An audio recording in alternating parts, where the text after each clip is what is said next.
It's UFC 195 on pay-per-view this Saturday.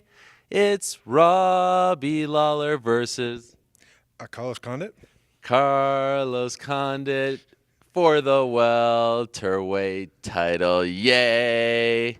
Welcome to MMAfighting.com's UFC 195 preview show. I'm Ariel, Helwani. That's Dave Doyle. We are in a great mood. It's January 1st, 2016. Big welterweight title just hours away now, and I must, on Dave's behalf, apologize if he's a little down.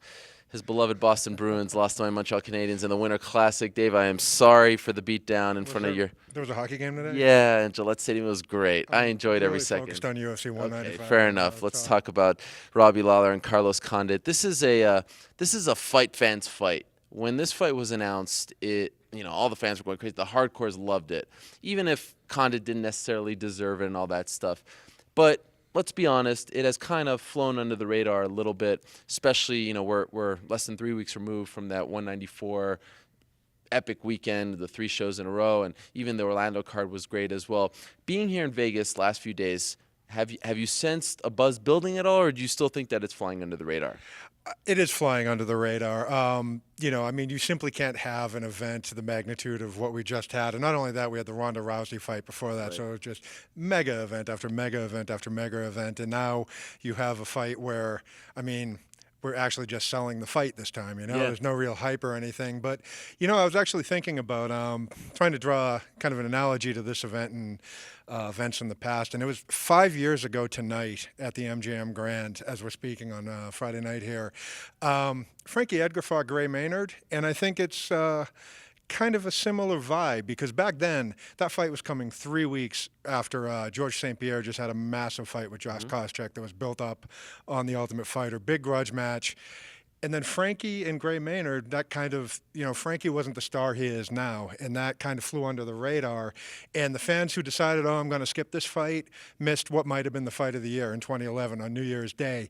So, that's the vibe I'm kind of feeling right now. Like, if you miss Lawler versus Condit tomorrow night, you might miss another Frankie Edgar and Gray Maynard type of showdown.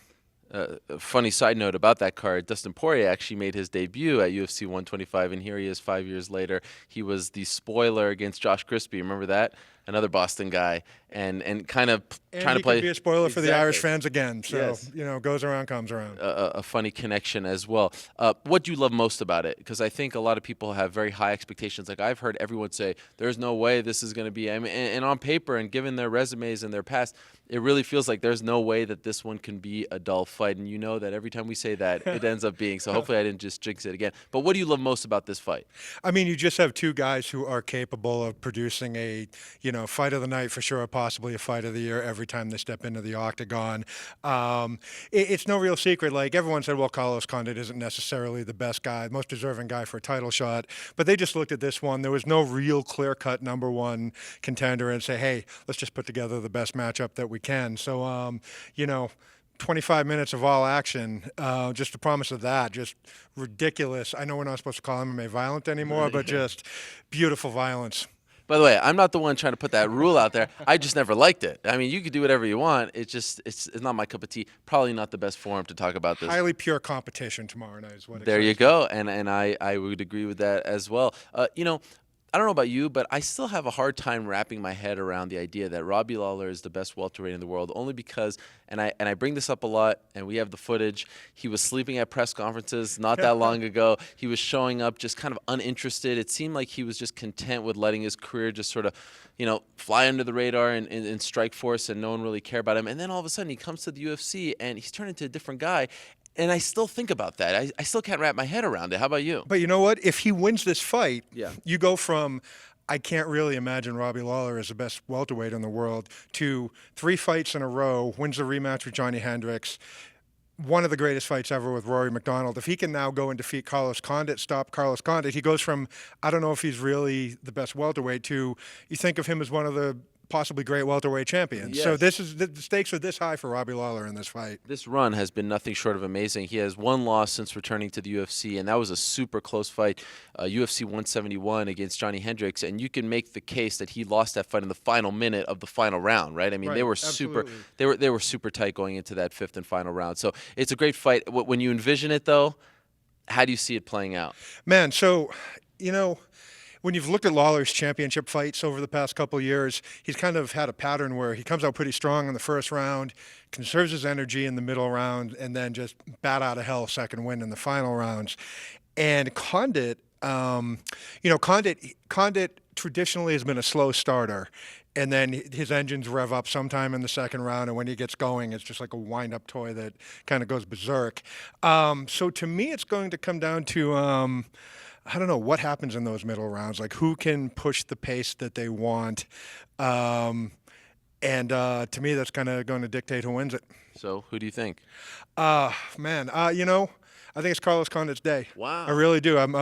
I do have a few questions about what Robbie is going to look like after that ridiculous war with Rory McDonald, and I think people are judging the pre-knee injury Carlos Condit, forgetting about Thiago Alves. I feel like Condit has, if you've listened to him talk, if you've seen any of his interviews, I feel like he's taking just a change in his mental approach to the game, and I think don't get me wrong, this is like almost a coin flip, but there's something about the style matchup that just tells me this is going to be Condit's night. Yeah, it's literally almost a coin flip. The odds makers have it essentially as a pick'em. So you're picking Carlos Condit.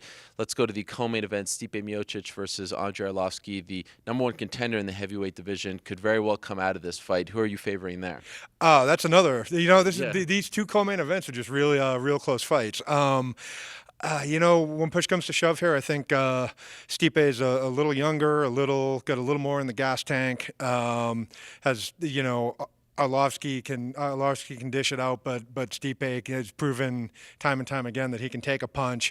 And you never quite know what you're going to get from Arlovski in this run here. It could be super exciting fight, could be a boring fight, but I think it's Stipe's time. Yeah, you nailed it. I think this fight could be unbelievable or it could be a little dull, and I don't know what to expect. And I think that they're kind of similar fighters in some way. I mean, I'd love to see them just stand there and we'll see a pure boxing match between the two of them. I think that would be a lot of fun. But I think that the #1 contender could very well come, especially if it's Arlovski, given Sure. his pedigree and what Sure. he's done, former Sure. champion. You I think sell it. he could definitely be the #1 contender and be the next guy in line for a title shot, which is being played out in a month's time here in Las Vegas. Let's quickly run through the rest of the card before we go. This one is definitely flying under the radar. Well, it's not flying under the radar, but I think it's maybe the people's main event, if you want to Love call it it. that. Yes, absolutely. Albert Tumenov, Absolutely. Lorenz Larkin.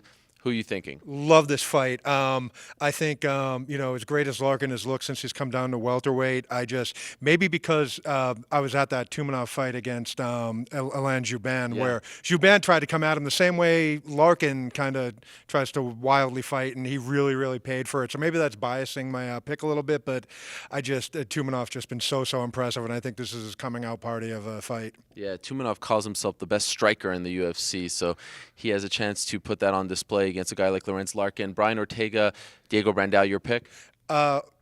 Ortega.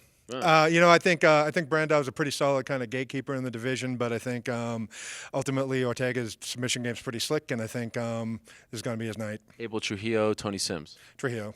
And do you like the idea of putting Poirier Duffy on the Fight Pass prelims? A little bit of an odd call, but they're working really hard to push the fight pass. Give people a reason to sign up. So why the hell not? Your pick? Poirier.